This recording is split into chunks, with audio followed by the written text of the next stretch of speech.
in the industrial heartland, an economic agenda for forgotten communities. Before I recognize myself for a 5-minute opening statement, I want to just take care of a couple of housekeeping items. First and most importantly, to thank El Centro for hosting us here today in Lorain, and to thank the Lorraine Historical Society for a wonderful morning in which we got to hear story after story of citizens of Lorraine and all that has transpired in this community in the last couple of generations. And I'd like to very much welcome our Republican colleagues to the committee and thank Leader McCarthy for appointing those members. And I'm delighted to be here with the Republican ranking member, Brian Steil of Wisconsin. I would not have taken this chairmanship had I not been assured that we could operate in a bipartisan fashion. We've got a lot of work to do on the economy, but our politics are in a bad place, and this committee intends to model the ability to, in a respectful way, have a clash of ideas that leads to good and better outcomes for the American people, and in particular for those communities that have been negatively challenged in the last couple of generations. I will now recognize myself for 5 minutes to give an opening statement.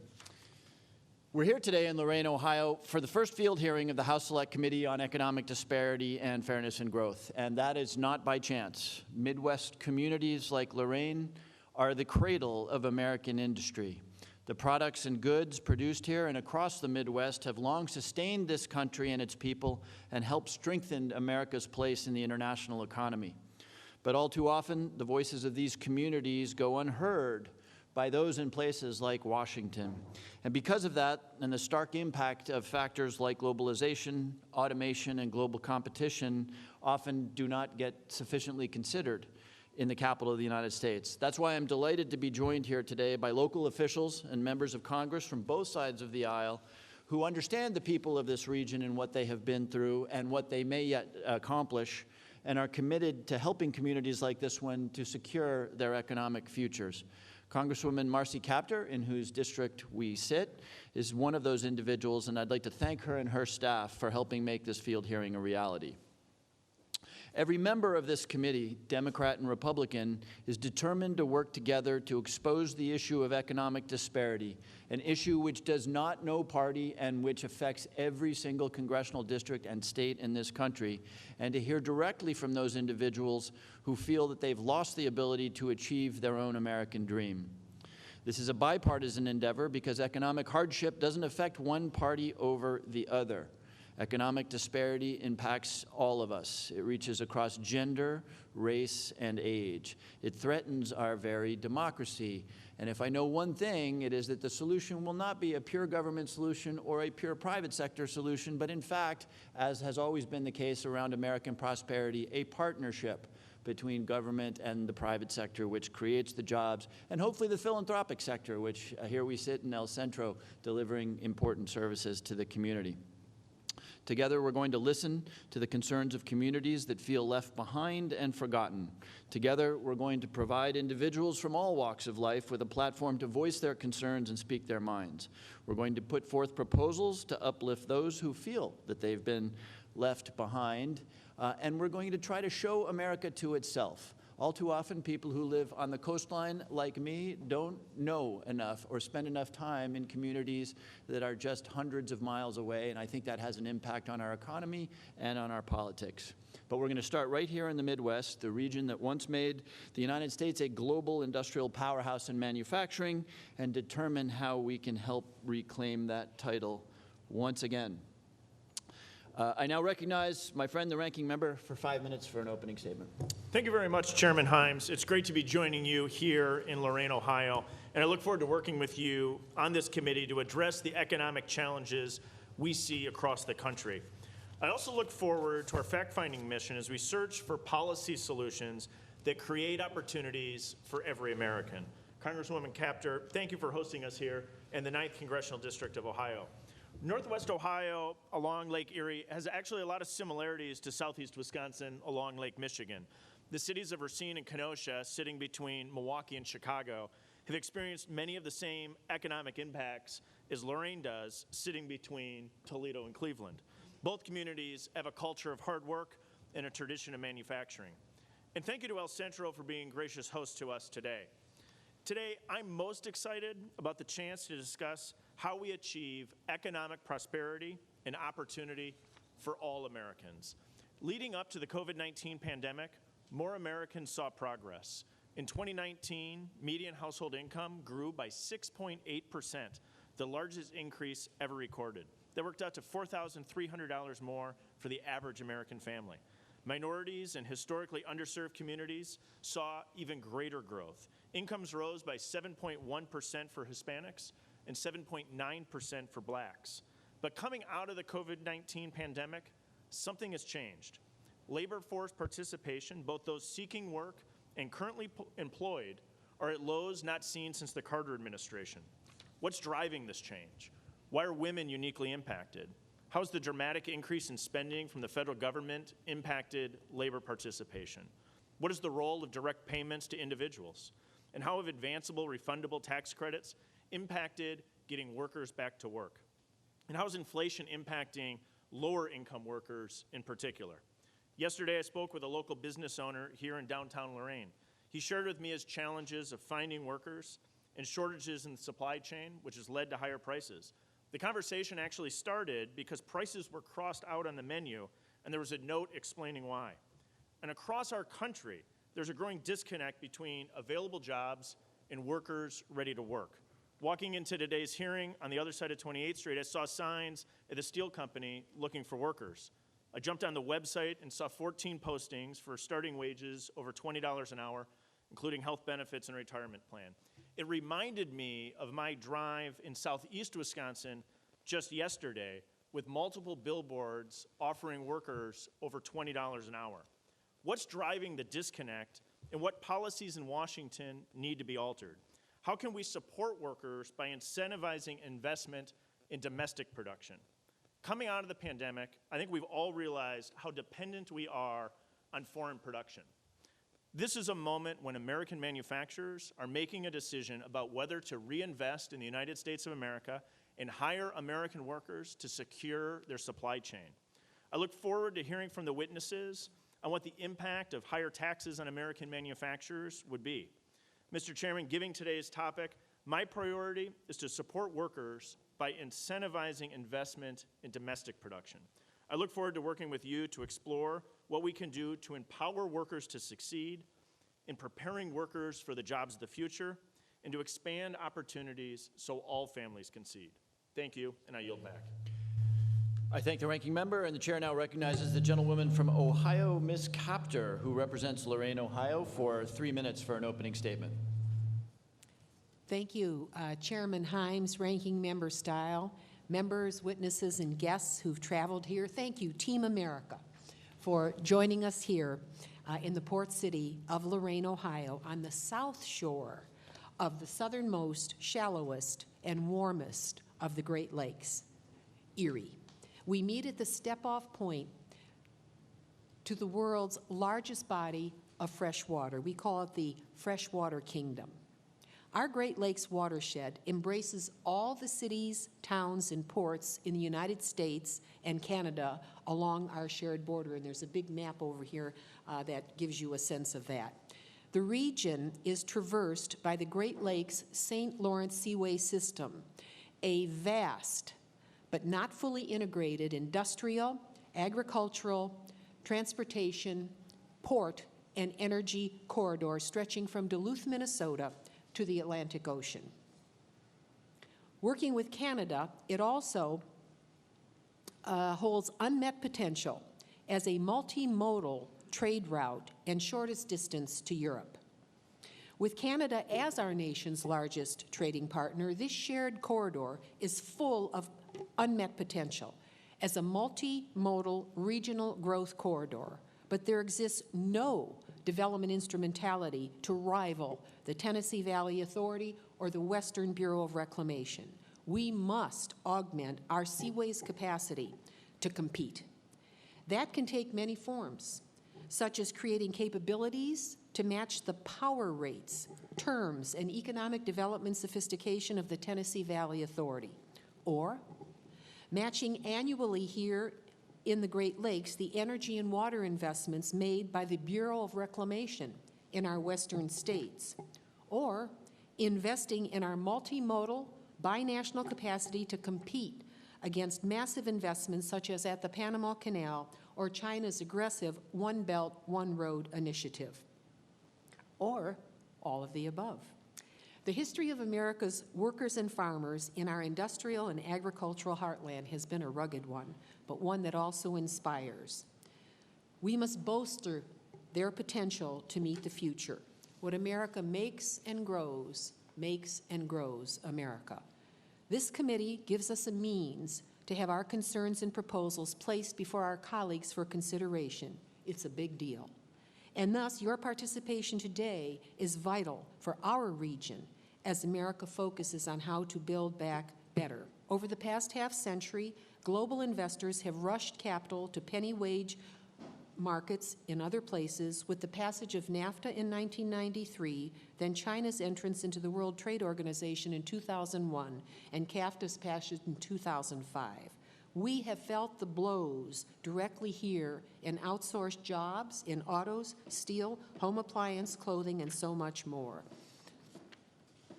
I hear the gavel, Mr. Chairman, and say we look forward hearing from all of our witnesses and working with them and this committee to help our vision turn into economic revitalization and recovery for our Great Lakes region and nation as together, as America's team, we build back better. I yield.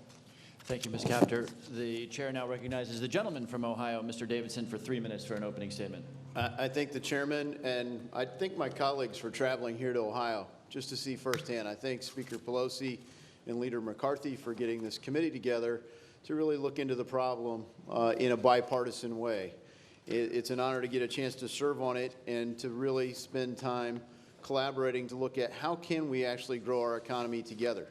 And it's fitting that we're here for our first field hearing in Ohio, one of America's first frontiers, where we became the Northwest Territory. People came here to explore, to have an opportunity from the old world to come to the new world. And they found that opportunity. Ohio led the flourishing in agriculture. Ohio led flourishing in the industrial age. Ohio led in the automotive age. Ohio led in aviation and in aerospace. And somewhere along the way, we haven't led so much in the computing age or in the internet age. But as we look at fintech in the future, perhaps Ohio can reclaim it. Our glorious past has the chance to be met with a glorious future, but not unless we change course. That's here in Ohio, but here in America. We've seen America flourish, but not equally. And we've seen it flourish in part because we've abandoned the principles that made it great in the first place. As we work together to strive to become a more perfect union, it's an honor to serve with these colleagues. I hope we'll find common ground. I'm sure we'll have differences in solutions, but I'm glad that we're beginning here in Ohio, and I yield. Thank you, Mr. Davidson. Would the gentlewoman from Wisconsin like a 3-minute opening statement? Well, Mr. Chairman, I did not prepare an opening statement, but because everything's been said, it's just everybody hasn't said it, so I may as well take some of the time. The topic of this particular field hearing is a further exploration of globalization and what has happened to our communities. As Mr. Steil has indicated, I was born and raised, born in his congressional district in Racine, Wisconsin, a city that he has compared to Lorain, although I think probably Racine is better, but that being said, as our host here at El Centro pointed out, we're sitting in the shadow of U.S. Steel, an industry which provided numbers of jobs and decent wages for years and years on end. And we had a tour yesterday by the Honorable Mayor Bradley, and he showed us some of the plans for future. And I'm not wanting to disparage it, but I just am wondering how creating a sanctuary for butterflies in part of the area is going to substitute for the jobs that were across the street. I remember the very first time I got an error message on my computer, long before Windows, and it said that there's an irreconcilable circular reference. And I never figured out what that error message meant. But I'm wondering here now, I mean, we've talked about the benefits of globalization, how it's created lots of cheap products, affordability for people. It's more equitable in terms of spreading some of the benefits on a global level, keeping other people from becoming poor, but yet and still, globalization has decimated communities like Lorain and Racine, Wisconsin. So I am very eager, Mr. Chairman, and my colleagues to really tackle this irreconcilable circular reference and to try to come up with some strategies that will enable us to right ourselves. And with that, Mr. Chairman, I would yield back. Thank you, Ms. Moore. Before we turn to our witnesses, I ask for unanimous consent from the members to play a 3-minute video with the testimony of 2 everyday Ohioans whose experiences may be valuable in the committee understanding the challenges that we face. Hearing no objection, let's just run the video. One of the things that's forcing me into retirement, not just my age, but it's what I'm seeing going on in the factories. They're getting more work and they're having less people do it. I've been with UAW for 47 years. I've been with General Motors for 43 years. When I started working in the early 70s, we had, thousands of workers, 3,000-4,000 of workers. And as technology improved, right now, currently in our plant, we have under 1,000.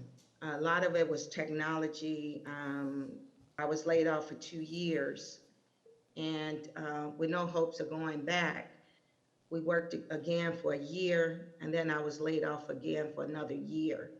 We have to reinvent ourselves so that we can save and keep as many of the workers we can. When those jobs leave, the closing of factories, the communities die too. I wish more people, more workers would realize that the power is in their hands. I have a son and a nephew that's in the auto industry with me, and I would like to see them stay in Ohio. I love Cleveland, I love Ohio, Marcy Kaptur, Sherrod Brown. We just need more of them. I've seen the good times, and I've seen the bad. I've been in Ohio over 50 years. When you're going around and you're looking at the job markets and the benefits and pay and all that, these are good jobs. These are good middle class paying jobs. When they're hiring, normally it's, they're hiring for 200 jobs, you get 500 people in line for them. So automation has contributed to a lot of job loss. It's scary right now, and I'll be honest with you, it's scary. Where it was once 5 or 6 people on the line, putting this part together with the automation. Sometimes the automation will take care of all 5 of those jobs, and it's just only take 1 operator.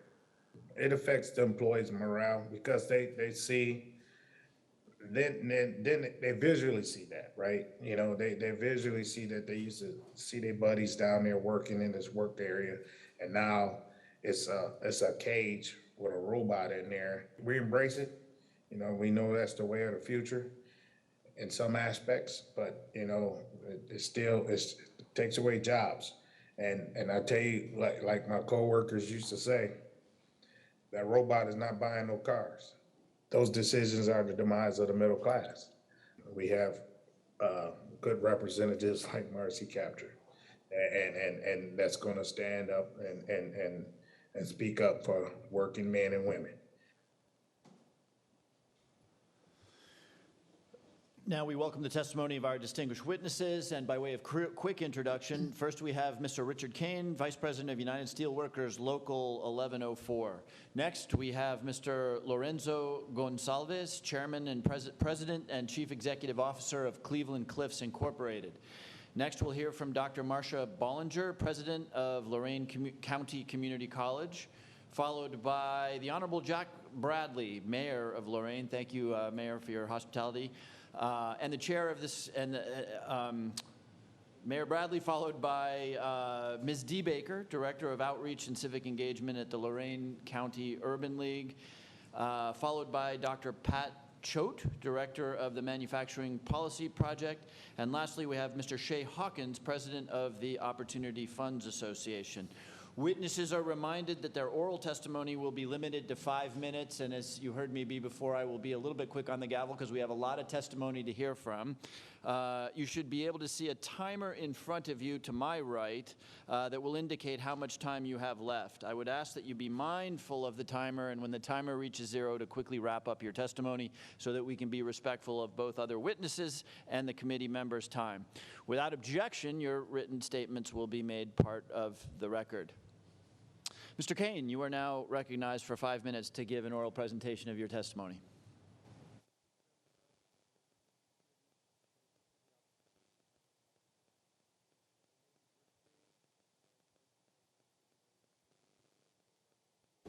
Sir, I think you're going to need to pull the mic a little closer, and you need to press the button. Okay. Yeah. Let's try that again. Let's reset the clock and let the gentleman start. Okay. Start again. There we go.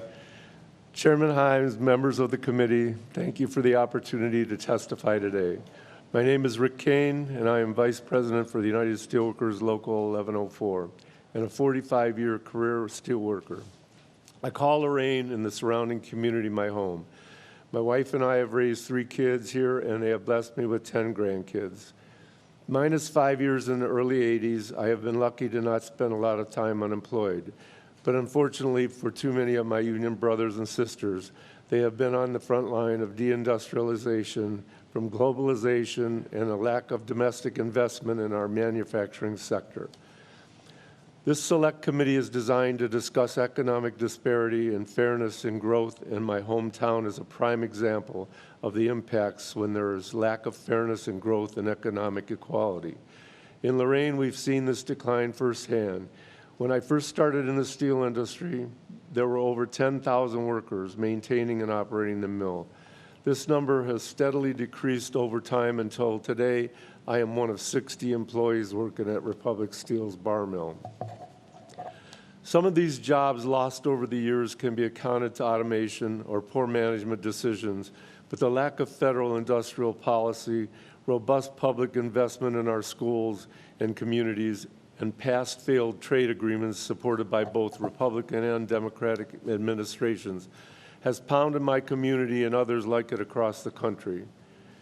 This did not happen overnight, and it is important to take a long view to explain how economic disparity has deep roots that will be hard to remove.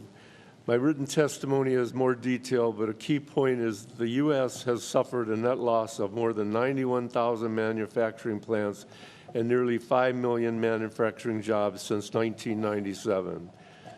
These lost jobs have led to systemic, long-term displacement in communities like my own, and lack of attention by lawmakers has only made economic disparity worse and undermined the American dream. In Ohio, deindustrialization has left once prosperous communities across the state poorer, weaker, and in some cases smaller. This has led to lost incomes. Ohio median household income trails the nation by about $5,300, or what is roughly 5% of the cost of a Lorain area home. We have to reverse this trend and ensure that government policy uplifts our kids and communities. I believe people will succeed when given the proper tools. My family works hard, and they deserve the good pay and good benefits that I have at my union job. We need to rebuild from the ground up our policies that support workers in industry. We need to invest in our infrastructure, our schools, and our communities. We need to make it easier for workers to have a union contract, and we need to trade policy that uplifts workers' rights and ensures fair competition. My union supports the infrastructure bill that will invest in communities across the country. I also support better labor laws like the PRO Act that will make it easier to form a union. Finally, let me stress, we need to radically alter our trade policy to ensure we are not exporting not just our goods, but our ideals. For too long, we've allowed free trade at all costs to undermine jobs without the tools to support workers. This impact is still being felt today. I look at the Avon Lake Ford plant and the announcement that the company will not invest that promised $800 billion into the facility as the company looks to shift production to Mexico. This is globalization impacting my neighbors. The lack of preparation for the negative impacts of trade on communities like my own has led to local towns seeing drops in their tax base, layoffs not just manufacturing, but also in public services we expect communities to have. We need strong trade laws that ensure fair competition and avoids unnecessary job loss. I am hopeful that we can reverse income inequality and create a more fair and just economy. It is my belief that these three ideas, investment in our communities, better labor laws, and better trade deals, will create a more prosperous and equitable America, one that I want people to live and thrive in. Thank you for the chance to testify today, and I look forward to answering any questions you may have. Thank you, Mr. Kane. Mr. Gonzalez, you're now recognized for 5 minutes. Thank you very much, Chairman Himes, Ranking Member Style, Congresswoman Captor, Congressman Davison, Congresswoman Moore. Great pleasure to be here today in this hearing, and I thank you for the opportunity to testify this afternoon on the topic of renewing prosperity in America's industrial Midwest. Cleveland-Cliffs is the largest producer of flat-rolled steel in North America, employing more than 25,000 workers in good-paying, middle-class union jobs. We see unions as partners. We have a lot more in common and very little in terms of disagreements. We work together with the USW, the UAW, the machinists, and several other smaller unions. We are the largest supplier of the automotive industry, among several other sectors, by a factor of 2.5. We are 2.5 times bigger than the second and more than 3 times bigger than the third, and so on and so forth. So it's very possible to make all these things that you're talking about happen here in the United States. We need to get out of the rhetoric and go to action. The company, Cleveland-Cliffs, has a concentration of operations and workers in the Great Lakes region, including Ohio, Indiana, Michigan, Pennsylvania, and Minnesota, among other states. Approximately 20,000 workers are represented by union. We regard our workers and our unions as real partners. As Chairman, President, and CEO, I work first and foremost for the well-being of my people, our employees, their families, and their communities.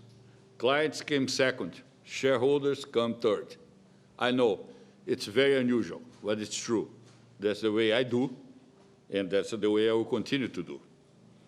I have only a few minutes today to address a very important and wide-ranging topic, so I will start with a well-recognized conclusion. The experiment of unrestrained globalization has failed. The need for this hearing today is hard evidence of that fact. The false gospel of free trade has contributed greatly to the narrowing of the American middle class.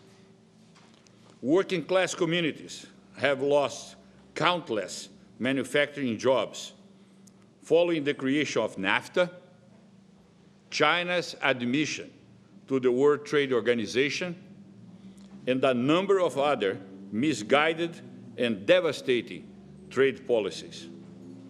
Lorraine sacrificed most of its steel industry For other communities, it was automobiles, textiles, or appliances.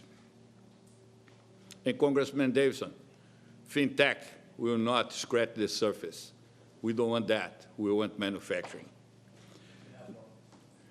Nearly 30 years down the path of the globalist experiment, we now recognize the equation. We export our jobs and economic might, and in return, America gets some cheap goods, global pollution, hollowed out communities, drug addiction, and the politics of division. China and other nations seek to advance their place in the global order by building infrastructure, growing cities, and expanding manufacturing. That's not their original idea. It's the American playbook to economic and political dominance. We can and we must take the playbook back. As policymakers consider ways to reverse the fortunes of communities like Lorraine, I offer the following perspective. Please do not believe that the future of the American economy lies exclusively in the technology and service sectors. The last year and a half has demonstrated the importance of making strategically important products in the United States and controlling our own destiny. I believe Americans are now coming to the realization that we must continue to be a nation of innovators, entrepreneurs, and producers. Amazon warehouses jobs are fine, but they will never provide support for families and communities in the way that steelworker jobs did in Lorain, with middle-class wages, pensions, profit sharing, and health care. I thank you for your time, and I look forward to taking your questions. Thank you, Mr. Gonzalez. Dr. Ballinger, you are now recognized for 5 minutes. Chairman Himes, Ranking Member Stile, and members of the Select Committee, thank you for allowing me the opportunity to provide testimony today. I want to especially thank Congresswoman Marcy Kaptur for bringing her colleagues to Lorain County, a portion of which is located in the 9th District of Ohio. I'm Marcia Ballinger and have the pleasure of serving as president in LCCC. Community colleges, by mission, are all about equitable access to affordable, relevant career education. Lorain County Community College was established in 1963 as the first community college in the state of Ohio with a permanent campus in response to the significant economic change in our community, not unlike what we're experiencing today. In fact, in the late 50s, the manufacturing giants like U.S. Steel Corporation, which stands just across the street from us, appealed to local leaders for assistance to find trained workers to fill those middle-skilled jobs. The result of this community collaboration was the development of Lorain County Community College. Today, our student population is reflective of our open access mission, serving a higher proportion of working-age adults, students of color, females, and students who are working and parenting while also attending college. Nearly 50% of our students are first generation. It is this population, marginalized workers, that has the most to gain from the efforts underway by this select committee. Lorain County Community College's strategic plan, Vision 2025, 10,000 Degrees of Impact, provides a blueprint to simultaneously raise educational attainment in our community. As the Select Committee considers recommendations to address economic disparity and build a stronger economy, I'd like to showcase 3 promising strategies. First, learn and earn models. Lorain County Community College partners very closely with industry partners to ensure that our academic programs align with changing jobs, where students learn in applied settings through what we call learn and earn. Our first example is MEMS. With the input of commitment of over 70 industry partners, our program has provided stackable credential pathways from short-term certificates, which can be completed in less than 16 weeks, to a 1-year certificate to an associate's degree. Students work 3 days a week and attend classes and labs 2 days a week. Since developing the program, 100% of the graduates are employed in their field, earning upwards of $60,000 per year. Learn and Earn programs work for students and they work for employers. Based on this success, we redesigned all of our applied programs into a Learn and Earn format thanks to the federal support we've received from the Department of Labor's TACT and the Department of Labor's Scaling Apprenticeship Programs. The second strategy is support of short-term training programs. The pandemic has disrupted every sector of our economy.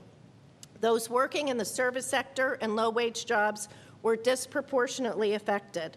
As a rapid response, we launched over 35 fast-track programs aligned to in-demand jobs, each with an industry-recognized credential embedded into it and aligned with it.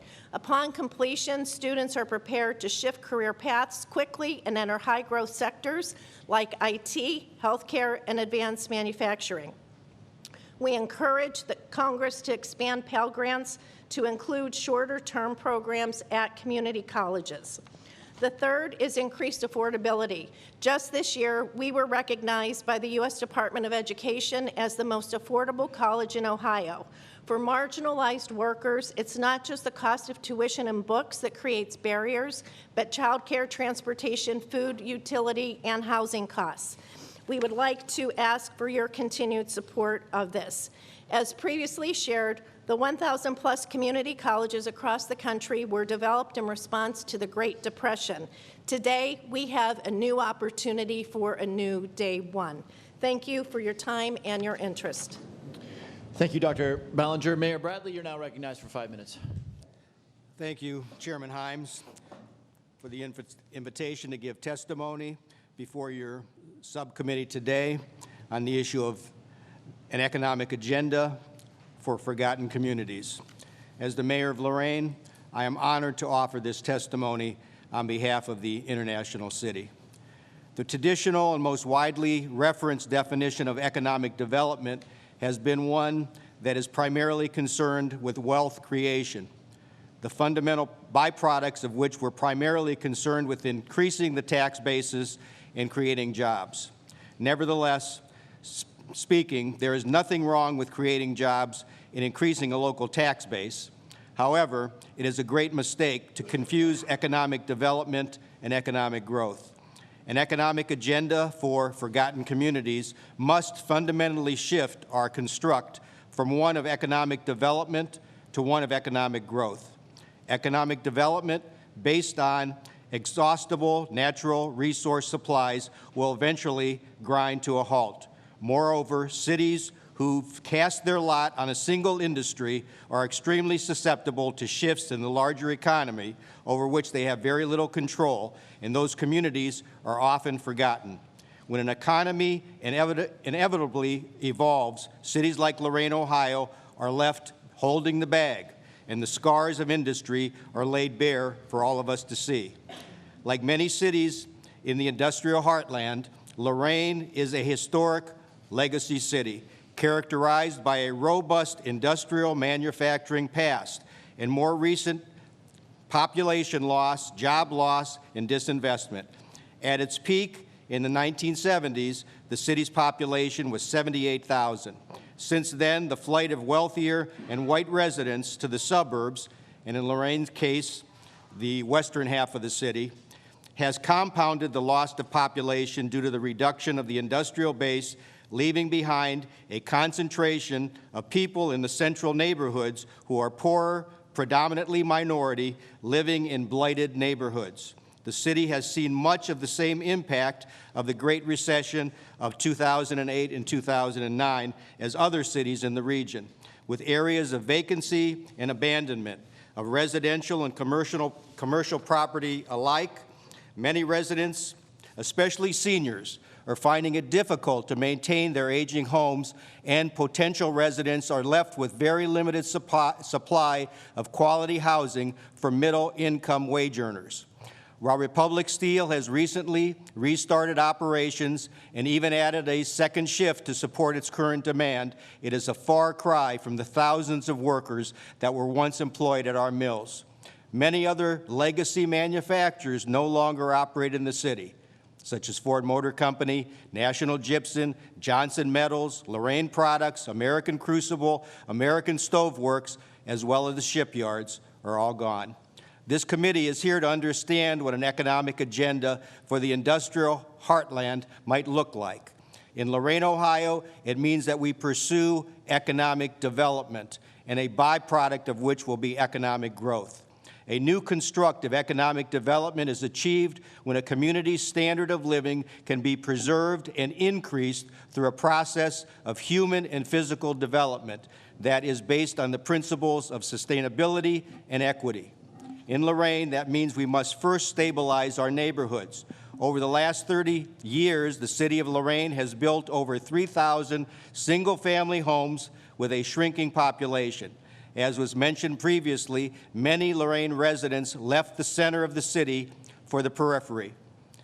This housing abandonment is coupled with shuttered neighborhood-level manufacturing facilities wreaked with havoc on once stable middle-class communities. These forgotten brownfields and abandoned homes are situated in the middle of neighborhoods that are consisting of poorer and predominantly minority residents that are more often than not, renters. As the data indicates, many social issues stem from the unstable, unaffordable, and poor quality housing. In Lorain, at the median, the rents are unaffordable and home ownership is nearly unattainable for those living at the median. Even the most basic low-income housing program, like the proposed expansion of the low-income housing tax credit program, is an economic development program essential to a new economic agenda. For families in Lorain to access economic opportunities, housing matters. To more fully realize the American dream, home ownership matters. Home equity provides Americans with the ability to send their children to college with less student loan debt and is the primary source of funds for retirement. Half of the assets of the Americans over age 55 is in their homes. If home ownership rates continue to decline, poverty rates among seniors and student loan debt among young adults can be expected to rise. Thank you very much for allowing me to testify today. Thank you, Mayor Bradley. Ms. Baker, you're now recognized for 5 minutes. Chairman Hyde, Ranking Member Stile, Congresswoman Capture, and members of the Select Committee. My name is Dee Baker, and currently I serve as Director of Outreach and Civic Engagement for the Lorain County Urban League. Since its founding in 1978, the Lorain County Urban League has been a beacon of hope and catalyst for change in Lorain County. Lorain native Toni Morrison inspires our mission, for it was here in Lorain that her love for reading and literature began to bear the kind of fruit that later earned her national recognition. Our vision is to create a pathway for clients to increase their income, secure housing, and become financially stable using a holistic coaching approach to deliver housing, employment, financial, and educational services. The economic struggles of Lorain County mirror the devastating fate many other Rust Belt regions over the last 3 decades. Manufacturing industry faced precipitous decline, leaving many of the small towns that once served as the county's economic heartbeat on life support. The effects of globalization on the local economy has been compounded by the COVID-19 pandemic, especially for workers of color and low income. Every day, the Lorain County Urban League works tirelessly to serve the whole family. We had the pleasure of working with a husband and wife team who had been impacted by downsizing to get them ready for new opportunities. At the end of their time with us, both individuals got new jobs with livable wages and cried tears of joy in our office. As the economy continues to evolve, workers need better access to training and support necessary to retool and thrive in any job. Workforce development is a key feature of our organization because we have recognized its absolute importance to the economic empowerment of African Americans and other historically underserved individuals. We were so glad to see President Biden's Build Back Better agenda and infrastructure plan. As negotiations for these legislative vehicles continue, we urge you to hold fast to the bold promises and investments, especially surrounding workforce development, higher education, the care economy, housing, small and minority-owned businesses, and broadband. Given the desperate economic and public health impact of the COVID-19 pandemic on people of color, it is imperative that the federal government target these resources to communities most in need. In conclusion, as the nation looks to recover from the economic challenges resulting from COVID-19 and continues to grapple with globalization, it is absolutely vital that workers of color and other historically underserved communities are given opportunities to retool, upskill, and secure economic security and power. We appreciate the committee's interest in this topic and are grateful for the opportunity to share the experience and perspective from the Lorain County Urban League. Thank you. Thank you, Ms. Baker. Thank you, Ms. Baker. Dr. Choate, you're now recognized for 5 minutes. Thank you very much.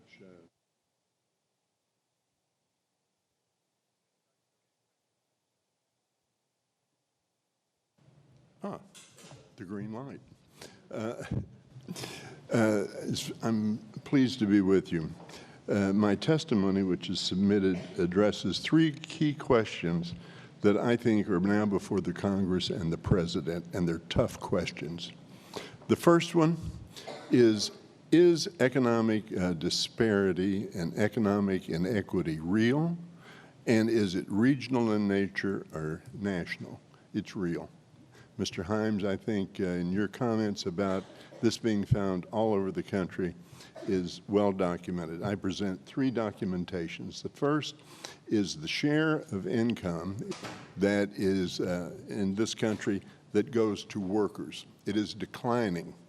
Basically, what we've seen in 2000, we had about 62.5% of income went to workers.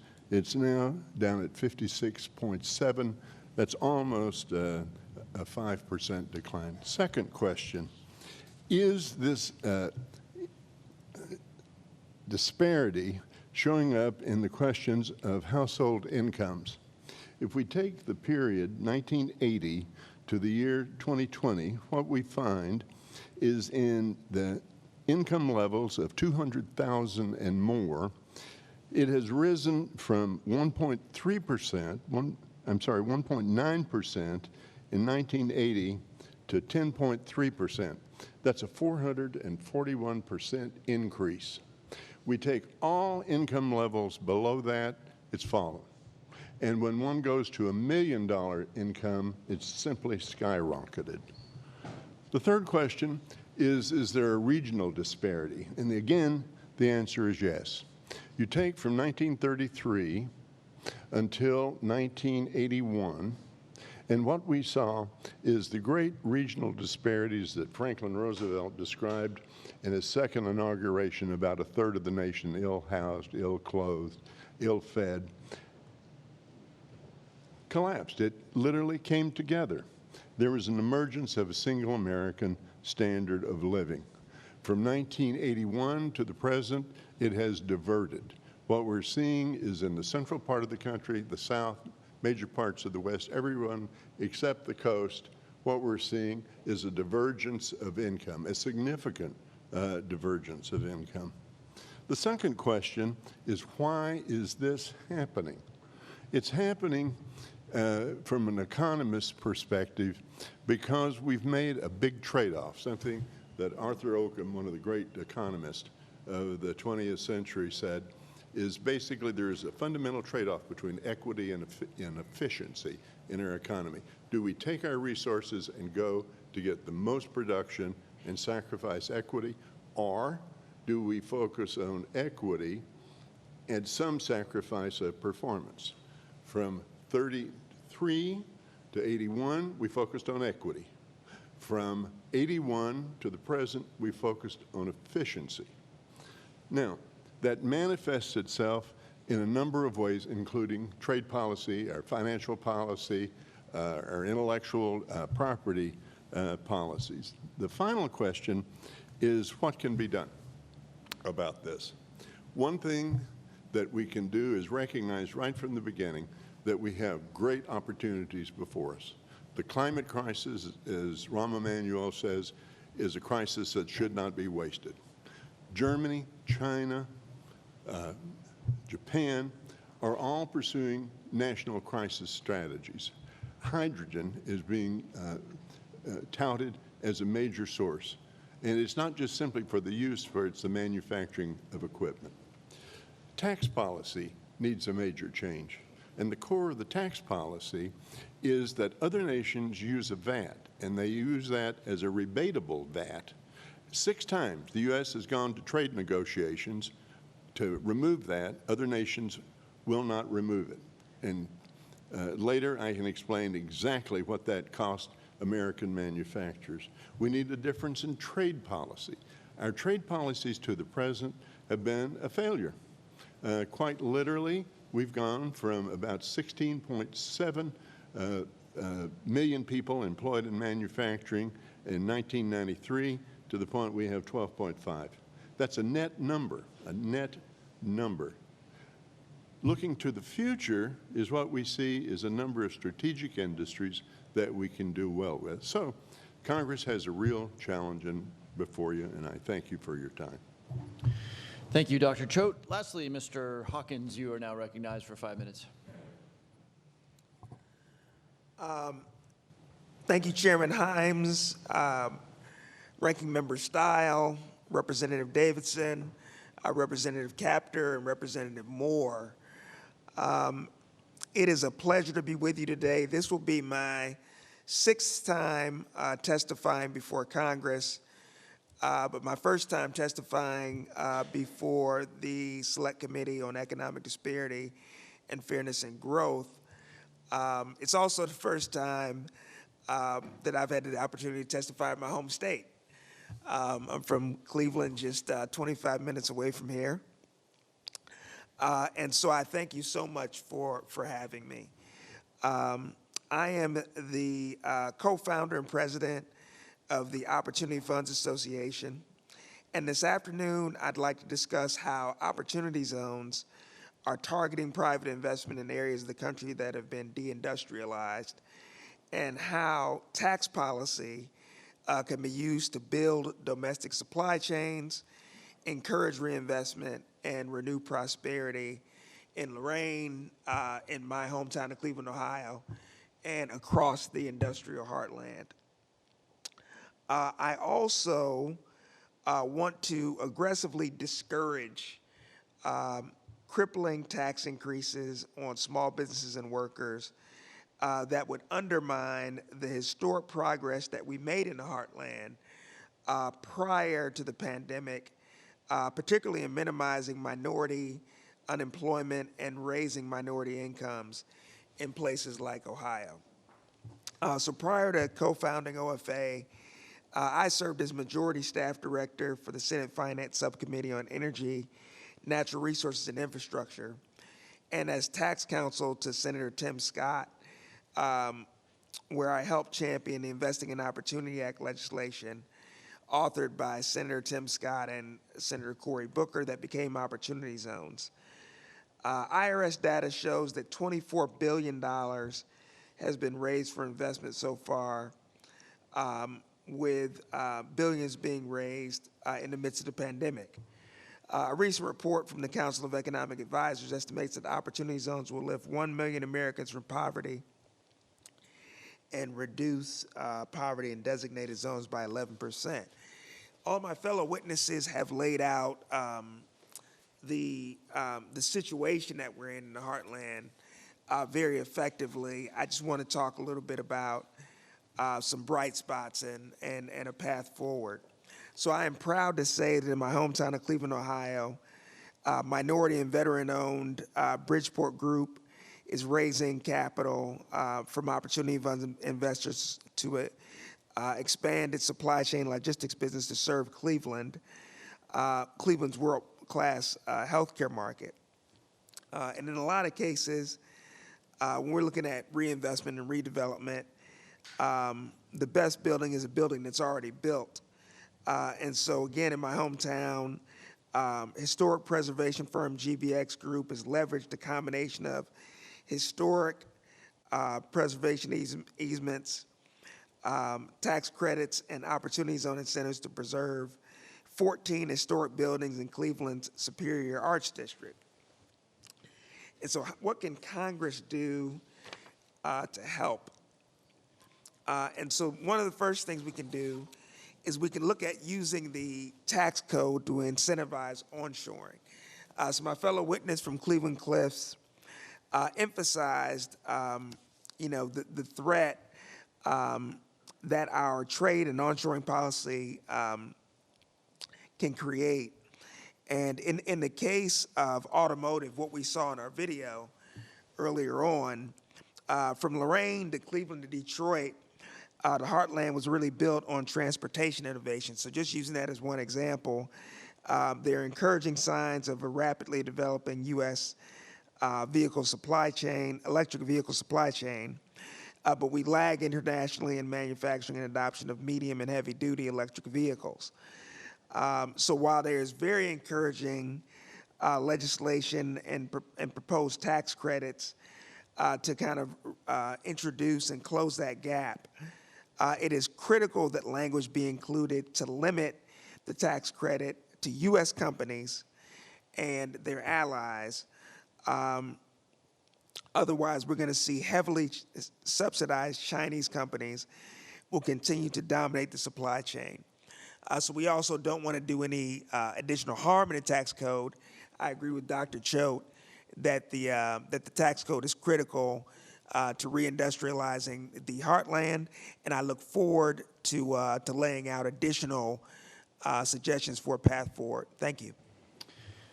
Thank you, Mr. Huggins. That concludes our witness testimony, and we'll turn now to member questions. I will begin by recognizing myself for 5 minutes of questions. Dr. Ballinger, we're here under the idea of how can we help places, and last night and today I've been just really impressed by all the work that the community college does. How much of a risk, and I wonder if you actually can quantify this, is there that your organization does wonderful work, trains up young people, and then they go off to other locations, Chicago, Cleveland, elsewhere, to use these new skills? Do you have data on how many of your alums actually stay in the immediate area? We do. Thank you so much for the question, Chairman Himes.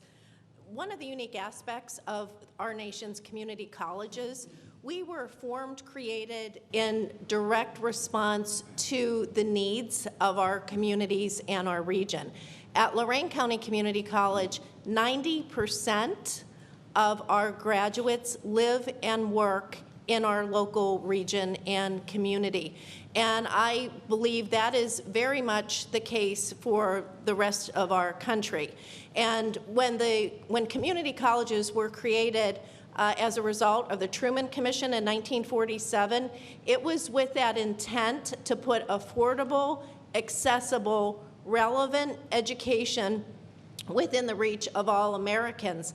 And we work very directly with employers at Lorain County Community College to design that curriculum and to provide those work opportunities for them. So keeping our graduates within our region is extremely critical to the economy, and that's a hallmark of our community college. Thank you very much, Dr. Ballinger. In my limited time, I want to pose a question to Mr. Gonzalez and to Dr. Choate. We haven't talked a lot today. We talked a little bit about automation, and that's okay because this committee is going to do another hearing down the road on automation. But I'm struck by the fact that manufacturing is radically different than it was 50 years ago. It is now machine intensive, not labor intensive. So maybe I could ask you for each a minute's worth of thoughts. Even if we succeed in bringing 21st century manufacturing back to Lorraine, how do we make sure that that actually benefits the people of Lorraine? Chairman Himes, I beg to disagree with you. I don't think automation is a problem. We have a lot of automation throughout Cleveland-Cliffs footprint. We have fully automated plants producing door rings, entire sides of cars. We're a tier 1 supplier for the automotive industry, and we're hiring.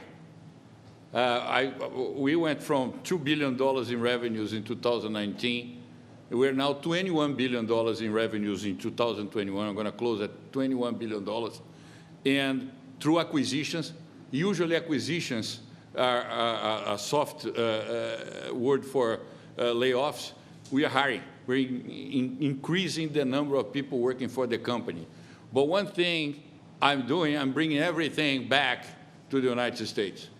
I shut down in Mexico. I'm shrinking rapidly in Canada.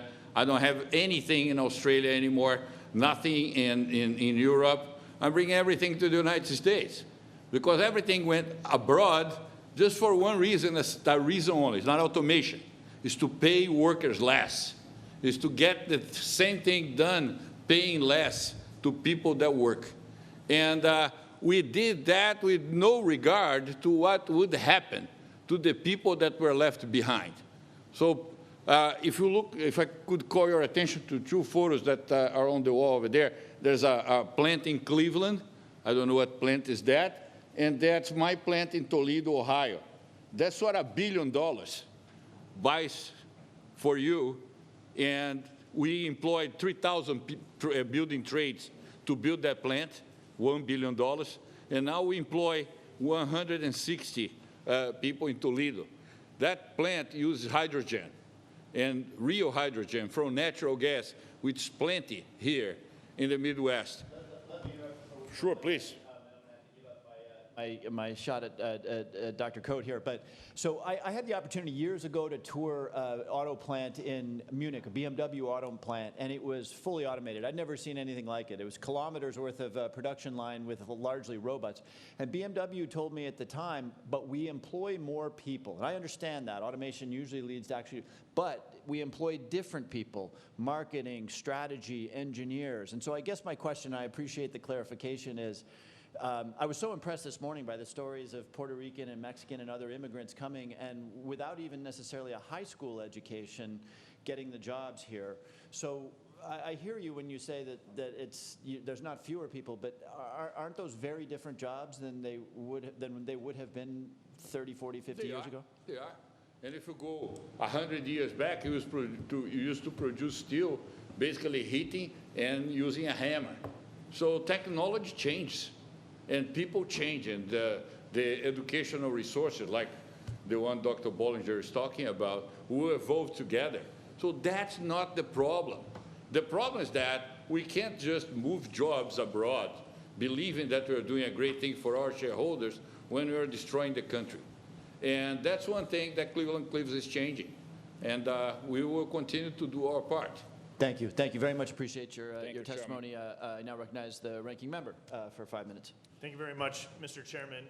Mr. Gonsalves, I think what you're saying is actually really interesting about bringing these jobs back. You employ thousands of people in the United States, correct? 25,000, sir. And what's the median wage of a worker at Cleveland-Cliffs? $102,000. $102,000. Do you have job openings currently? A lot. You got a lot of job openings. And we are hiring. You're hiring Yep. for jobs that with a median pay of over $100,000. Are you struggling to find workers? I'm struggling to find workers, but we always succeed. We always find ways because we need to communicate better. We need to do our part. Thank you very much. I just think one of the things that we have a great opportunity on this committee to do is really to address the disconnect between the job openings in our workforce. Because time and again, we hear stories of job openings, good paying jobs, jobs that may be north of $100,000 a year not being filled. I think that is one of our big challenges. Let me shift gears to you, if I can, Mr. Hawkins. Shift gears slightly to how do we create jobs at home? So one is how do we fill the jobs that we have? One is how do we create jobs at home? And in particular, in some of our challenged communities, whether or not that's Racine, Wisconsin, Lorain, Ohio, or other communities across the United States. And one of the tools in our toolkit is opportunity zones. Could you elaborate on what we could be doing with opportunity zones to bring jobs back to places like this? Sure. And in short, opportunity zones through a tax incentive incentivizes investment in distressed communities. 8,700 communities across the 50 states, 5 territories, and the District of Columbia have been designated as opportunity zones. $24 billion has been raised into the vehicles that invest in these zones, and then that'll be levered up on the real estate side. When we actually developed the policy, we gave governors who actually selected the zones, because it makes more sense for local folks to direct resources rather than people in the Treasury Department or Washington, D.C. We gave those governors 3 non-binding criteria. We asked them to look for areas that had seen significant disruptions from outsourcing or automation. Second, we asked them to look for areas with mutually reinforcing federal, state, and local policies. And third, we asked for them to look for areas where the investor could do well, where you could turn $1 into $10. And so far we've been seeing a great response from the mayors and the governors who actually see these investments coming in on the ground. And so some things that we can do to really energize that policy is to implement the transparency and reporting requirements that were in the initial legislation. That would allow Congress to actually see where the policy is performing best, and areas that need even more incentives. Thank you, and I appreciate you shining light on this, because I think it's important that there's opportunities for us, there's tools in the toolkit other than a government takeover to allow people a hand up rather than just simply a handout. Today's hearing is also an opportunity to highlight bringing jobs back to the Heartland. In your testimony, you talk about the importance of onshoring jobs. We heard about the opportunity to bring jobs back to the United States of America that have been too easily shipped abroad. Could you comment on what a change in the tax rate, how that would impact job creation and workers, whether or not it's here in Lorain, Racine, Wisconsin, or across our country? Well, if you lower the tax rate, the corporate tax rate, then you're going to create more jobs. But anything, so there's proposals now to increase the corporate tax rate. And that's going to have a detrimental effect on workers. So when we look at corporate taxation, from the standpoint of the corporation, they don't really pay taxes. They're going to make an adjustment in the spreadsheet. The people who pay taxes are consumers in the form of higher prices. The National Tax Foundation estimates that up to 31% of the cost of a corporate tax increase is borne by consumers. But then you're also going to see that borne by workers in the form of decreased job opportunities. And then finally, you're going to see shareholders affected by lower shareholder prices. And that's not just rich folks. That's anybody who has a 401k. And so following the Trump tax cuts, what did we see play out in communities of color, blacks, Hispanics? What we saw is historically low Asian, Black, and Latino unemployment rates, rates that we had not seen in history.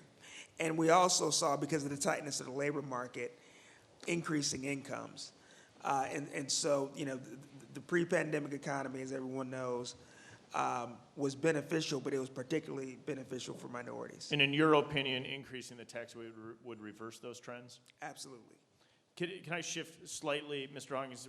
We all share the same goal of increasing work and earnings to help families thrive. We've seen the Bureau of Labor Statistics recently put out the United States has an annual inflation rate of 5.4% for the 12 months ending in September.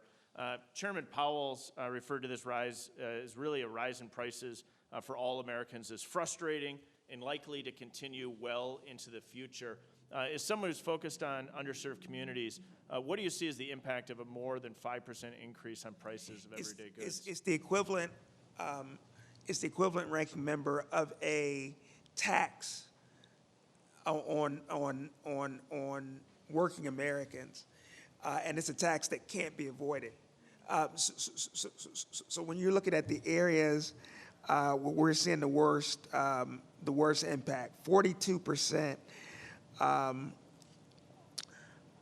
increase in gasoline prices this year, 11% increase in children's footwear. So it's going up. Yeah. It's hitting everybody, and it's eating away at the incomes of individuals, of all Americans, but really hitting people of lower income workers. Yes. Let me, cognizant of the time, I think we can maybe wrap it up there. And Mr. Chairman, I really look forward to continuing to work to identify ways to truly generate growth that's fair and equitable for all Americans. I yield back. Thank you to the ranking member. I now recognize the gentlewoman from Ohio, Ms. Capter, for 5 minutes.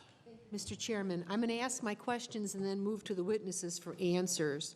As background, this region of Ohio and Michigan just lost 3 battery plants to Spring Hill, Tennessee, Kentucky and West Virginia, and also NASA jobs from Brook Park in Cuyahoga County to Huntsville, Alabama, because those regions of the country can guarantee a 30-year power rate, and we cannot do that. It makes us much less competitive. My question to Mr. Gonsalves, what can we do to solve that problem? Hold up, don't answer just yet. To Mayor Bradley, very simple question. If the federal government were to somehow help you as a city lift your bonded indebtedness off of your city, how much would that help you? A little bit, a medium amount, a huge amount, especially the portion of it that relates to water and sewer mandates by the EPA. And then finally for Dr. Choate, you've spent most of your career working in very difficult situations in the South, in Appalachia, in Oklahoma, in Tennessee. How would you, if you lived in this area, what would some of the steps be that you would take in order to help propel us forward from an economic standpoint based on what you've learned regionally? So first, Mr. Gonsalves, we have a corrupt nuclear power operation up here run by a company called First Energy. It's an embarrassment to the country out of Ohio. So I don't expect a lot of wisdom on their part. But what do you think about those power rates and how we can better compete? And then the mayor, and then Dr. Choate. Congressman Capter, first of all, let me take one step back. I believe we have a lot of resources here in Ohio. That plant that I built in Toledo was supposed to be built in Minnesota. And I didn't have any support over there, even though I was in direct contact with then Governor Mark Dayton, and things did not work. And here with Governor DeWine, at the time he was Attorney General, by the way, full support. And the support continues to happen, and you know that. So I'm not a Democrat or a Republican, I'm an American. So I go where the support is, and I don't need for a lot. We have a lot of resources. We have natural gas. Natural gas is hydrogen. Europe has been hijacking the discourse on hydrogen as if they had anything. We do, they don't, because we have natural gas. So that's one thing that we need to understand that here, the resources that we have. We are sitting by the Great Lakes. You're a person that loves Lake Erie. I do too. 21% of fresh water of the world is right here in the Great Lakes. So we have the resources. It's our job to manage these resources, advertise the resources that we have, understand how companies allocate their costs, and here we go. It's not for specific issues to be addressed. We have everything, including a lot of people. I see people with last names Gonsalves, Style, and Capter, and my friend, I just mentioned my friend Amy Klobuchar. We are a country of immigrants. We're in the old Central, and we have the resources. What else we need? We need to understand how strong we are, and then together we can do a lot of things. Thank you very much. Mayor Bradley? Speaking of mandates that have been imposed upon the city of Lorraine, we had to invest in excess of $60 million to create a tunnel to avoid wastewater overflows based upon the fact that we have a wastewater treatment plant that is right at the mouth of the Black River, right on Lake Erie. And those are unfunded mandates. In other words, the EPA comes in and they tell the city, you are either going to do it or we're going to file a lawsuit against you and we're going to fine you millions of dollars for not doing it. And so it puts a big, big burden on the city, a city like Lorraine, to have to go out there and borrow large sums of money to improve wastewater overflows. And then we spent the money, and yet we still are experiencing wastewater overflows because of climate change and all the rain events that we've been having. So I'll talk to our utilities department, and I'll say, we had a heavy rain last night. We're still experiencing wastewater overflows after spending in excess of $60 million, and the answer is yes. So it's certainly hurting a city like Lorraine when we have these unfunded mandates and we need help. Thank you. The gentlewoman's time is expired. I now recognize the gentleman from Ohio, Mr. Davidson, for 5 minutes of questions. I thank the chairman, thank our witnesses, really appreciate your written testimony, your oral testimony, and the answers we've gotten to so far. Look, it's important to remember that a lot of what we're talking about here is a result of policy decisions. I think one of the, we talk past one another when we put labels on things or whatever. We try to ascribe motives to things instead of observing facts. And I think one of the quotes that I share is from an Austrian economist, Ludwig von Mises. He said, the most important thing to remember is that inflation is not an act of God, that inflation is not a catastrophe of the elements or a disease that comes like the plague. Inflation is a policy. A lot of what we're talking about deals with what happened to our money. I know that people can't see this. I don't know if the camera can make it shown, but you can see the lines diverge very sharply. If you look over at the monitor there, these lines diverge very sharply. And when did they diverge? In 1971. And what happened in 1971? We changed our money. So money is a big part of how inequality has happened.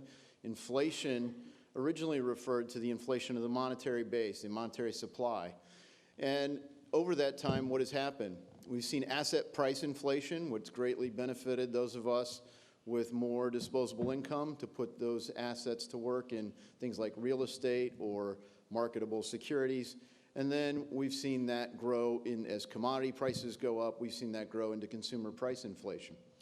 And then we look in the wrong places, like maybe the tax code, to say it's really a curative to say what's the cause. You're trying to treat the cause by dealing with the effect with tax codes. So I hope we can at least talk about the importance, not just of fiscal policy decisions, not just of regulatory policy decisions, but of the importance of sound money.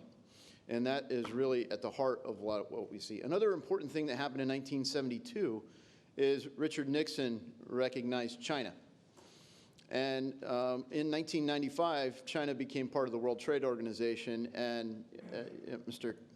Goncalves, the World Trade Organization drives a lot of global trade, correct? Yes, yes. Does anyone consider China to be a market economy? I consider China an enemy, and in our trade associations, we do, particularly the American Iron and Steel Institute, which I am vice chairman, we do not recognize. It is China not. It's not free trade. It's trade, but it's trade. not free trade. No. So we had the promise of free trade. We had the promise of sound money. We don't have sound money, and we don't have free trade. Now, I'm for free trade. We don't have that. We have China. No one trades freely with China. No. They're not a market economy. They are not. Do they shape their market access? Absolutely. Do they dump into the global market, particularly in steel? Yes. Do they steal intellectual property with a whole government approach to theft? They never did with my company, but I hear a lot about it, and I believe they do. They might have not stolen yours, but the electrical steel, uniform grain electrical steel that AK Steel produces, they've got an awful interesting product competing with it, and then they steal the property, they create a Chinese company, and then they dump it into our markets. Yeah, it's distorting it, and it's stealing our jobs. Just a correction. The ones that stole that patent were the South Koreans. South Koreans. The French sometimes are worse than the enemies. So trade is important to recognize, and I wish we could spend longer on it. But if you look at sound money and trade, and automation is going to happen. I talked about Ohio. Look, we still have agriculture. We are a powerful ag state. We're a powerful industrial state. We're a powerful aviation state. We're a powerful aerospace state. We haven't kept up with some of the things, and when you talk about nuclear energy, in Coshocton, Ohio, we have a Bitcoin mining operation going in, and we're going to put old industrial capacity to use with nuclear power available right here in Ohio. And I thank you for the chance to address these issues, and I yield my time. The gentleman yields. I now recognize the gentlewoman from Wisconsin, Ms. Moore, for 5 minutes. Well, thank you so much, Mr. Chairman. And let me start out by agreeing with my colleague to my right, Mr. Davidson, that it just really doesn't do us any good in pushing this conversation forward with just labels and so on. So I want to start. I have questions for each and every one of you, and of course, I only have 5 minutes. So I was just reflecting on the testimony I got from Ms. Baker, Mr. Kane, Mr. Conclaves, Dr. Bellinger, and Dr. Choate. You've all talked about the fact that we didn't have a planned economy, and a lot of us shiver when we talk about that because we think of communism or socialism. But when you talk about China being in the World Trade Organization, our not having an industrial plan, talking about training programs, Dr. Bellinger, and how you have got to work with the employers in order to get that match. Dr. Choate, you brought up our trade-off with equity and efficiency. And of course, Mr. Conclaves, you talked about the free trade and the entrance of China in the WTO. So I guess I'll have Mr. Choate weigh in, since I only have a few minutes, with regard to these things that these witnesses have raised. Do you think that that there's any efficacy in sort of having an industrial plan? Turn your mic on, please. I think we need national industrial strategies in certain industries. Energy is certainly one of those. The second thing that we should focus on, and it's a real opportunity for most states, is advanced technology products. We're running $191 billion advanced in technology trade with the rest of the world. 75% of that is with Asia, and roughly 55% of that is with China. Now, these are the items that we need to make this economy work, and these are the items that we need for an assured defense. The Defense Industrial Base study that was released 2 years ago identified 255 specific items that we import from countries in Asia that in time of a military emergency we cannot get. I was vice chair of the Defense Science Board study of technology, and have done a study for the U.S.-China Economic Security Commission. What we're seeing in the auto industry with semiconductor shortages affects literally most of our electronics in this country. Or think about another thing.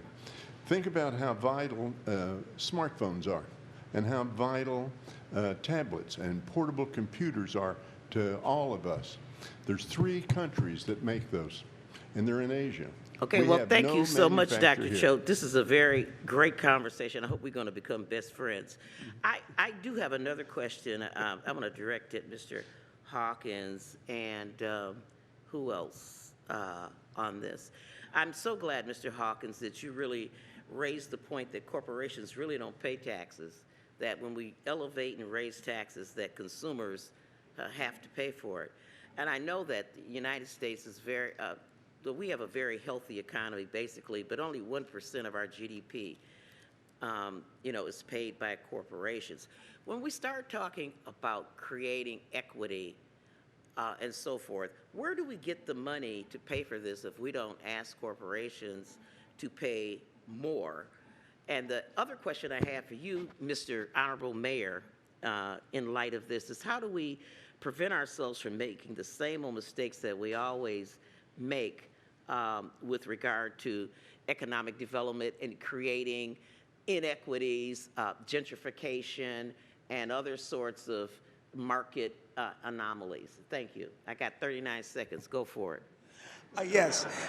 So in terms of how you pay for things, a good job solves a lot of social problems that affect all of us.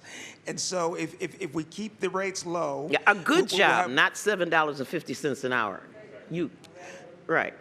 How about you, Mr. Mayor? How do we keep from making the mistakes with our investments? Well, my philosophy is to take care of the workers that I have some control over. And so I've negotiated contracts with the workers that work for the city of Lorraine, where I've given them an incentive to stay with the city of Lorraine by paying them longevity. So if they stay with our city, we're going to pay them a certain percent each year to ask them to continue to work with our city and not leave the city of Lorraine for private industry. We don't want to train workers and then have them leave for private industry. So if a worker works for the city of Lorraine for 20 years, we're going to give him a 20% longevity payment to stay with the city. And not only are we retaining The gavel our coming workers, down on me now. not only It's are coming we on my retaining head. our workers, but we're also keeping the workers that we have. Thank you so much. You have to yield back, Mr. Chair. Thank you, Ms. Moore. I'd like to thank our witnesses for their testimony today. Without objections, all members will have 10 legislative days within which to submit extraneous materials to the chair for inclusion in the record. I remind members that written questions and materials for the record should be submitted to the email address provided to your offices.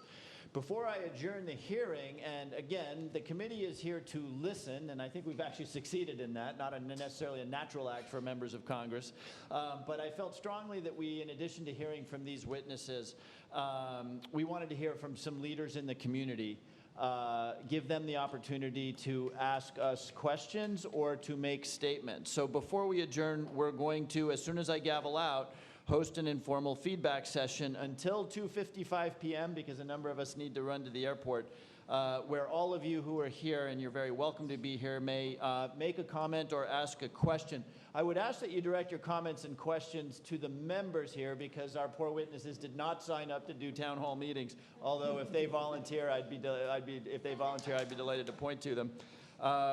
So what I'm going to ask you to do, if you'd like to offer any feedback, and the witnesses, of course, are welcome to leave, and members, of course, if you need to take a bio break, are welcome to do that as well. I will remain here because I will moderate this conversation, but I would just ask anybody who wants to make a comment or offer some feedback to line up at the microphone. The feedback session will continue to be live streamed online for those watching at home. So I will adjourn the hearing, but then again, I'm going to ask for discipline on the 2 minutes. The clock will run, and my gavel will be polite but insistent. And with that, the official hearing is adjourned. Thank you, Chairman Himes and members of Congress and all distinguished guests. My name is Wendy Caldwell. I work for P2R Training and Resource Center, where we assist marginalized people with resources and helping them connect to employment. More of a question, but more of a statement. Marginalized populations is another pool of employable people that we can utilize, but we have to invest in organizations that have evidence-based practices to help with behavior modification. When we have a number of people coming out of the institutions, and we talked about a lot of, employing people who are ready for employment, but what about those that we didn't talk about the opioid epidemic or the 80s crack epidemic, where we're still experiencing issues as a direct result of those social ills. So my question is how can Congress assist us in investing in agencies that may be helping this population of folks? We desperately need to put them to work, because if we don't, they end up in the same cycle of addiction and the same cycle of criminal behavior. Thank you.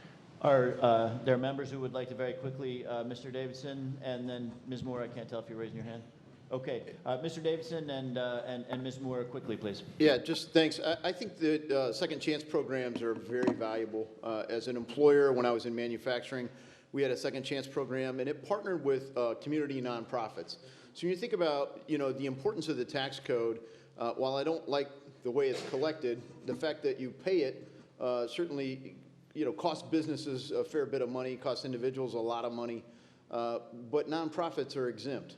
So in a way, we're already subsidizing nonprofits to be able to go out and do things that are great causes, and we have some tremendous nonprofits One of the important pieces of work they do is, visit people who are in jail, help them prepare to transition to the economy, have ministries that are still not taxed.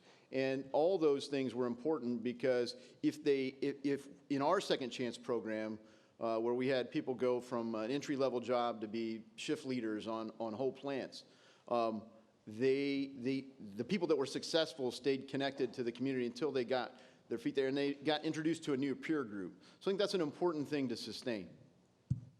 Ms. Moore? Thank you so much for that question, Wendy. My experience, it really relates to women who are on welfare and the struggles that they face in terms of trying to, they aren't people who've necessarily been in prison and been in jail. But they find it very, very difficult because they face very high marginal tax rates. I mean, it's structured, employers want them to come to work and work in their restaurants and, clean bedpans, but they want to give them the minimum wage. And the minute that they earned $9 an hour, suddenly they're not eligible for child care, they're not eligible for food stamps, they're not eligible, they can't go to school so that they can become an RN, they can decide, oh, I like this, care. Because there's deliberate, as you would say, Mr. Davis, there's policy that wants to maintain them in those low wages. So it's a policy choice to keep people poor.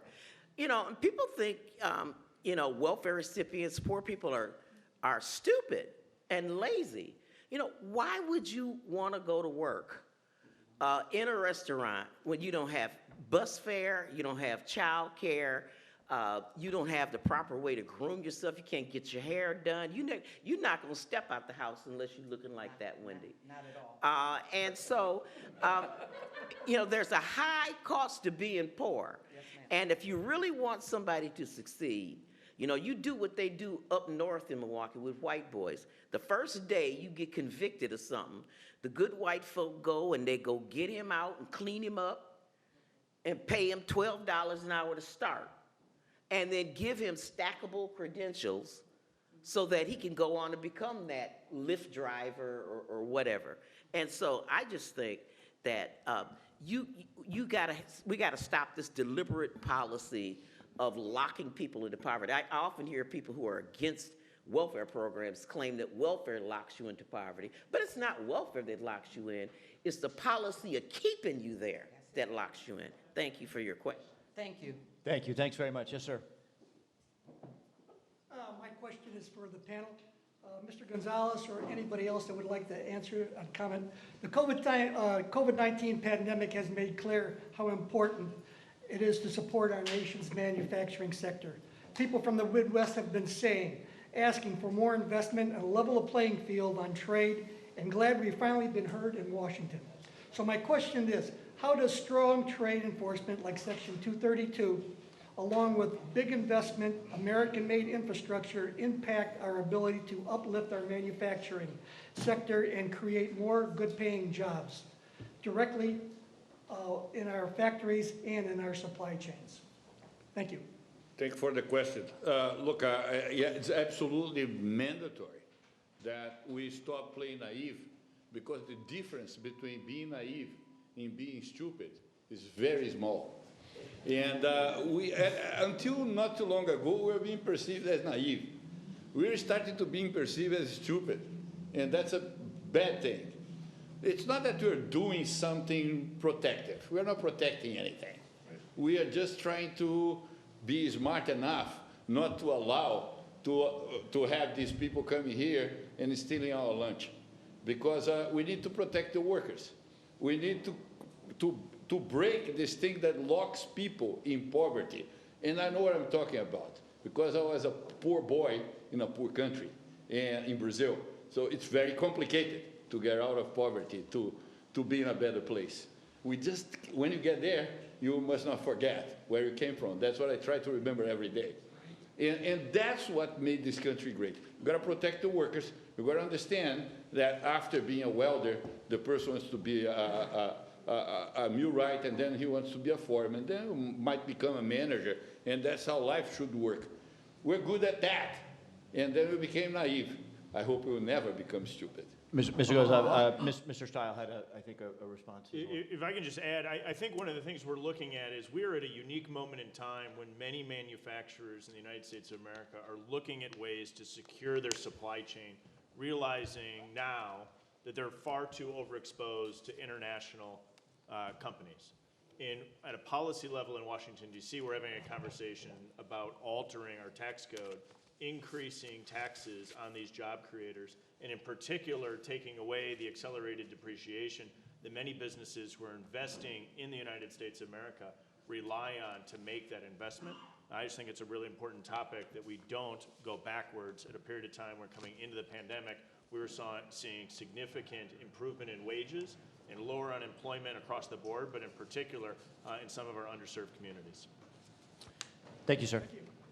Yes, sir. Good afternoon. My name is Max Upton. I'm the City of Lorraine's Director of Building, Housing, and Planning. Traditionally, you could think of my department as the Community Development Department.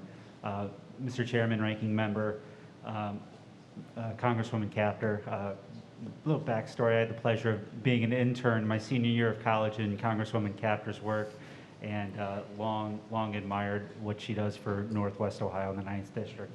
My question and comment to the members is with respect to housing stability in neighborhoods. Over the last 10 years, we've demolished almost 700 homes in our city. We have another 250 that have been declared unsafe and blighted.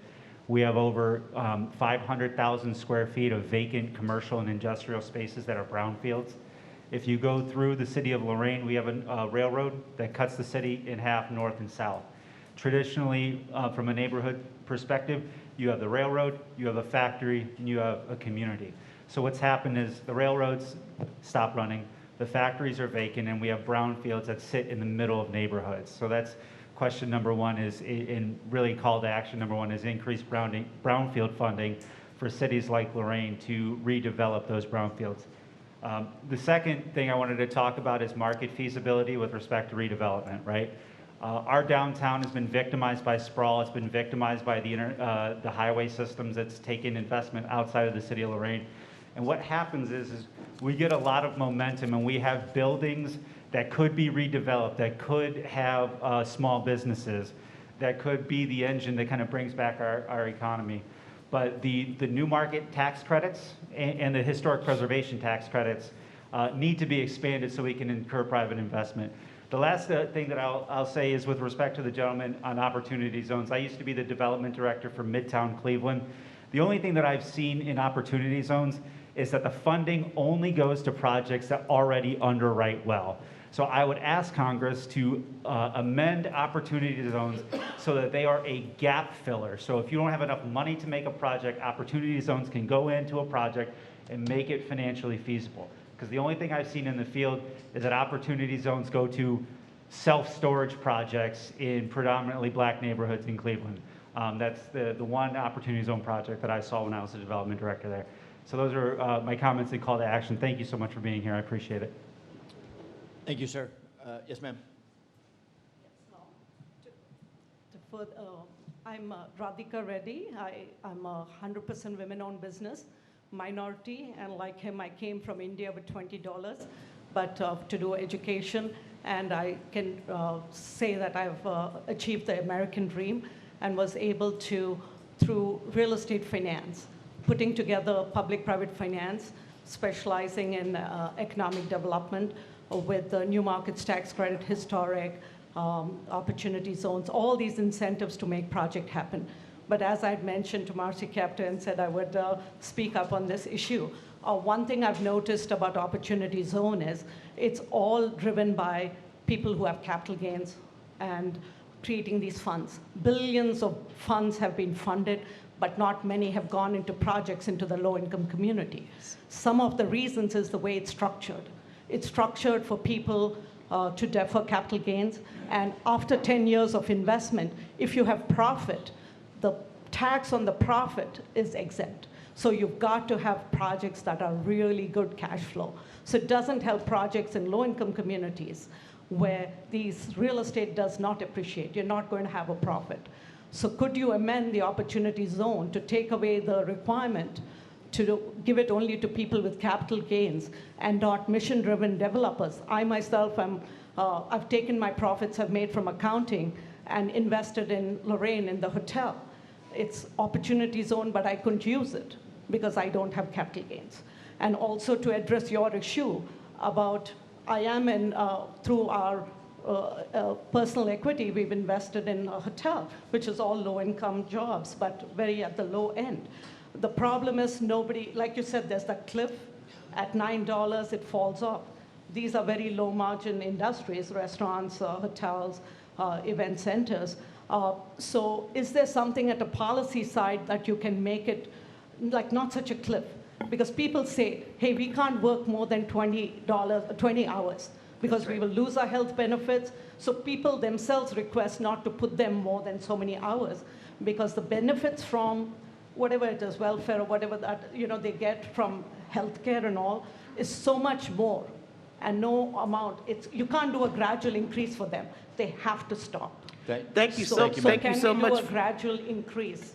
Thank you, ma'am. Like a gradual cliff, not a sudden. Yeah, thank you so much for your observation. And I think that right now what's in front of us is the reconciliation package, which really recognizes that when we have stuff like paid family leave, child care, the child tax credit, so that people will maintain their employment. They can maintain their employment. Just like you said, it's an honorable thing to work in a hotel. Some people are good at it. They make up the bed, but they can't afford to work without those work supports, and particularly women.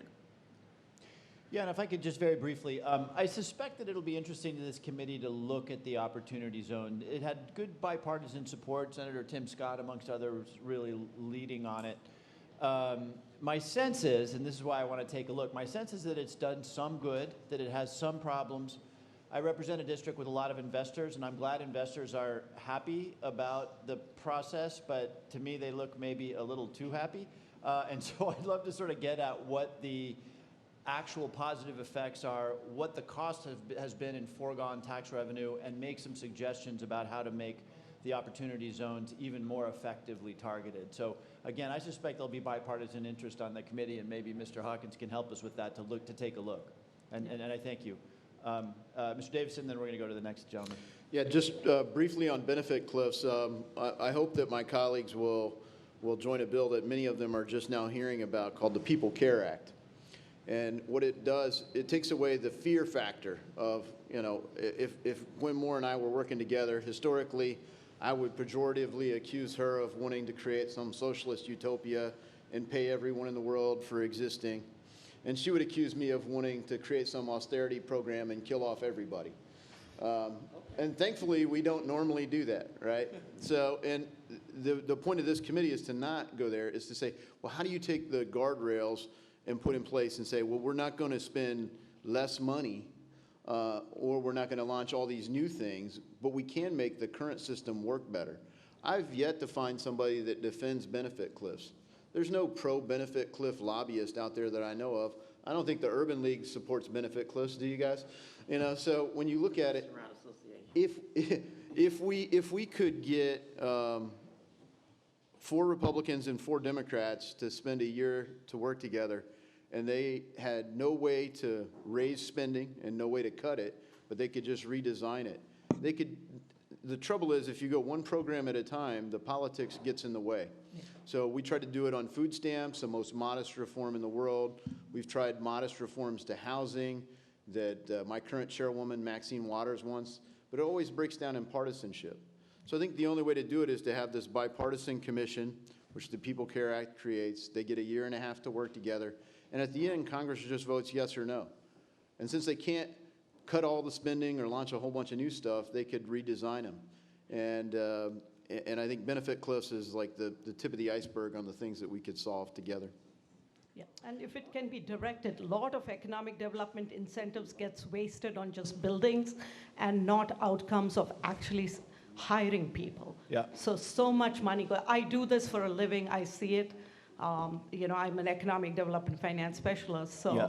there's Thank so you, many ma'am. I'm loopholes sorry. that are I need to cut you off tax because we've related, gone way over. But thank you. You generated some very interesting discussions. Yes, sir. Thank you. Chairman Himes, Ranking Member Stiles, and the rest of the steering committee, thank you for coming to Lorain, Ohio. I'll be brief. My two comments that I wanted to discuss were specifically about the new market tax credits. We also wanted to talk about the opportunity zones because this area that sits just to the north of us sits within an opportunity zone. So I'm not going to make a lot of comments because those were just stated.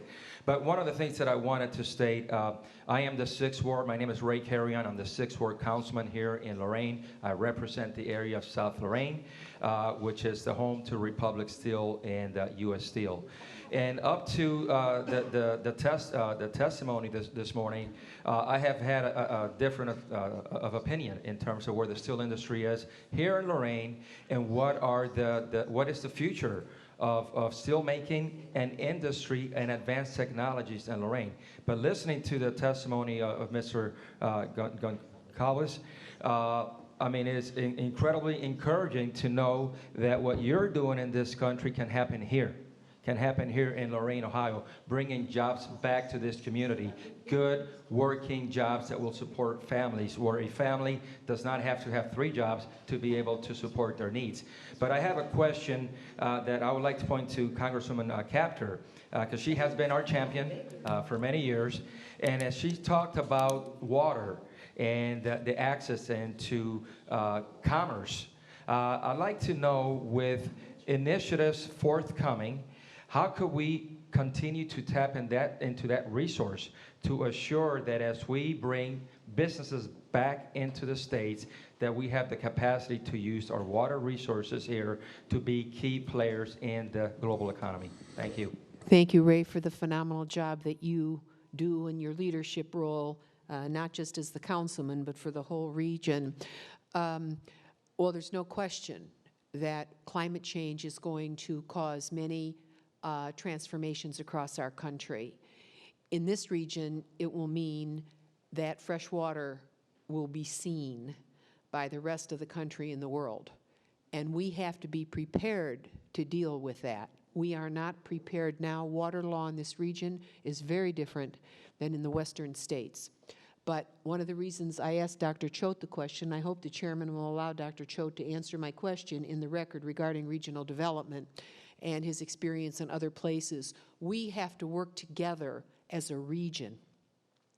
Every one of our water systems is separate. We don't take hydropower. We don't work with hydropower with the Canadians, right? They're on the other side of the lake. They got a lot more hydropower than we do. We have to start thinking regionally about some of these systems, including water and power. Last night we talked about rail. Congresswoman Moore brought up the issue of rail, high-speed rail. The transport corridor between Duluth, Minnesota and the Atlantic Ocean, our ability to work on multimodal with the Canadians to, I hope someday, I hope I could invest in it when I'm no longer in Congress, and I have nothing on the table right now.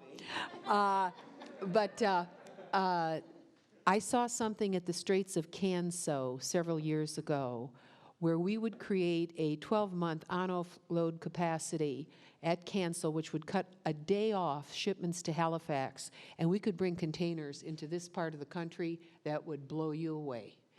And that was on the table before the crash of 2008. It was one of the most creative ideas I ever saw. But what it would require is cooperation and a regional effort to put the mayors together, the ports together, the Great Lakes interests, the Joint Commission, the various organizations, big business, because Canada's our biggest trading partner, but to come up with an infrastructure plan that would help the entire region. Maybe the water system of Lorraine wouldn't look quite the same, and maybe we'd have more cooperation like Cuyahoga does right now in the portion of, kind of water they provide. We need a revolution in our water systems, and that's why I asked the question about lifting the debt off you, because you don't have enough money to finance it. But your question goes to several levels. You can just look narrowly here, but if you look at that map up there about the Great Lakes corridor, and that's why I'm so grateful that this particular group is here, with a kind man from Connecticut who's joining us, because the Great Lakes has to learn how to think together. And we have to be prepared to fight legally sometime in the next 50 years, I don't know when it's going to be, with some of the western states. And just let me give you one other thing, then I'll be quiet. If you think about fresh water, right, the Great Lakes are at an all-time high. So is the Mississippi River, so is the Ohio River. If we start looking at the dry west, I think we are going to need something, not from the Great Lakes, but further south, probably down the Mississippi, that'll move water in a pipeline from some point along the Mississippi to the west, because we're going to have to take care of our brothers and sisters west of the Mississippi River. And right now, that solution is not on the table. So the water issue is one that we need to discuss with people who live in that bowl right up there. That's the most important bowl into the 21st century. And we're not talking together at the level that we should.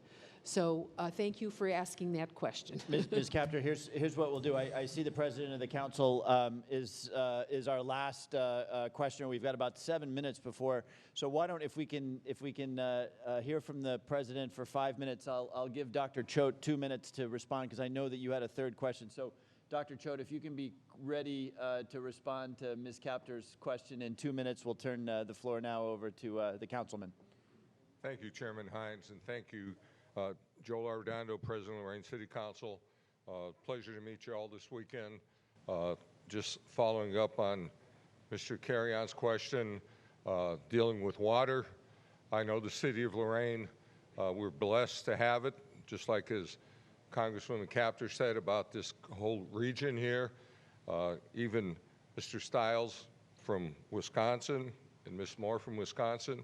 But Chairman Hines from Connecticut, he's got a water resource right there. It's called the Atlantic Ocean, except it is salt water. It's not, fresh water. So my question, and I'll pass on, is that basically that Lorraine ourselves, we always hear about security. People talk about security, police, fire, et cetera. But to me, listening to my constituents, a lot of them say their biggest concern is the water. Like when the settlers came, United States, they went out west, anywhere. What was the first thing they were doing? Looking for water sources. So anything that you could do, Congressman Capter and the rest of the panel, let us know what you can do, what your thoughts are. But thank you for this opportunity, and I'll listen to your response. Thank you. Thank you, Mr. President, and thank you. 2 minutes for Ms. Capter, and then 2 minutes for Dr. Choate. Thank you so very much for joining us this morning and providing such a great historical story about the history of Lorraine. I think everyone really, really enjoyed that. It was a great way to begin the day. I think my colleagues would agree with that. And I will turn the remaining time over to Dr. Choate. Thank you so much for traveling such a long distance to be with us.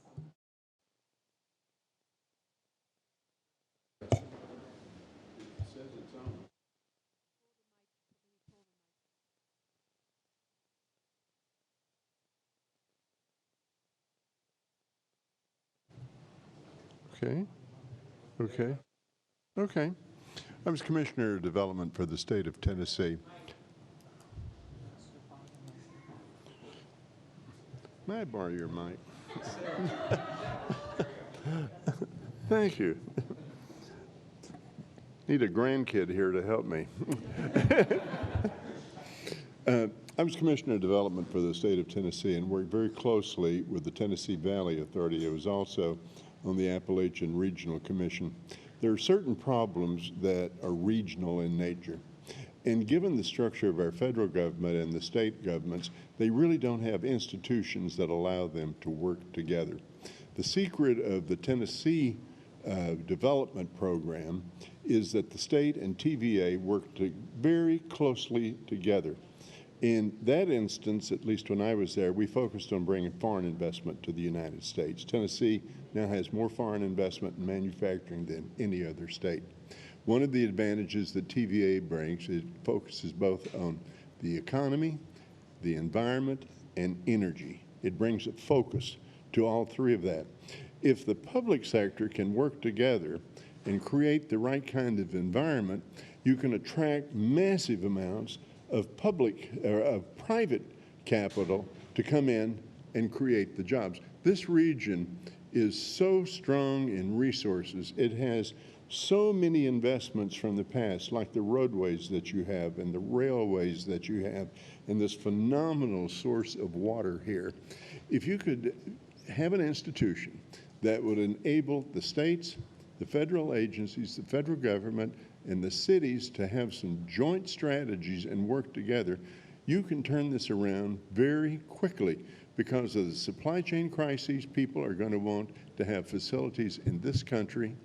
We need national security on advanced technology products that are going to be coming back. You can direct those into these regions of the country. So there's enormous opportunities. We need an institution that can help you to do it, and so do the rest of the country, the South, New England, the West. Thank you, Dr. Choate. Once again, thank you to our mayor, and thank you to Congresswoman Capter for hosting us in her district. And we're already adjourned, but I really appreciate the conversation. Thank the members who are here, and thank in particular the members of the community. Thank you very much, everybody.